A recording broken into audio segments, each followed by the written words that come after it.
नमस्कार दर्शक बंधु पाणीपाग को नहीं आसला सतर्क सूचना तेज आज बड़ खबर आसंता 24 घंटा मध्य ओडिशार अनेक जिले में प्रबल वर्षा सह घड़घड़ी वज्रपात और झटका पवन नहीं बड़ अलर्ट जारी करिछि पाणीपाग विभाग। तेज दर्शक कौन रही पाणीपाग विभाग को नहीं सतर्क सूचना आसंता संपूर्ण अपडेट्स जानिबा ए वीडियो रे। तेणु दर्शक बंधु वीडियो को निश्चित लाइक कमेंट शेयर करंतु एवं चैनल को सब्सक्राइब करंतु।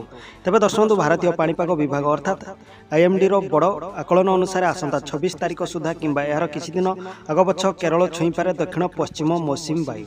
यह पूर्व ओडिशा रे पागरे बड़ परिवर्तन देखा जाउछि जहाँकि वर्तमान बड़ अपडेट्स तेबे राज्य में गरम आउ खरा बढ़िया सहित आसंता 2 दिन मध्य तापमात्रा 2 ରୁ 3 डिग्री पर्यंत बढ़ी पारे किंतु यही तीव्र गरम मध्य कालबैशाखी वर्षा लोक किछि आश्वस्ति दे पारे। आसंता 24 घंटा पाई मालकानगिरी कोरापुट रायगड़ा गजपति गंजाम सुंदरगढ़ केन्दुझर मयूरभंज और बालेश्वर जिला को येलो वार्निंग जारी करिछि पाणीपाग विभाग केन्द्र।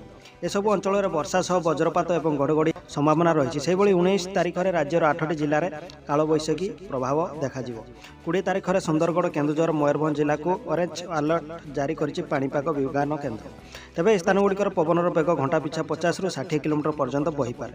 तेबे पाणीपाग विभाग तरफ वर्तमान साधारण लोक को सतर्क करने सहित वज्रपात समय खोला स्थान को न रही और गछ तले आश्रय नापी वर्तमान सरकार बा पाणीपाग विभाग केन्द्र बड़ निष्पत्ति घोषणा करिसेंति। तेबे दर्शक बंधु आगामी दिन ओडिशा रे पाणीपाग विषय परिवर्तन जानिया एमती वीडियो को लाइक कमेंट शेयर करंतु और चैनल को सब्सक्राइब करंतु।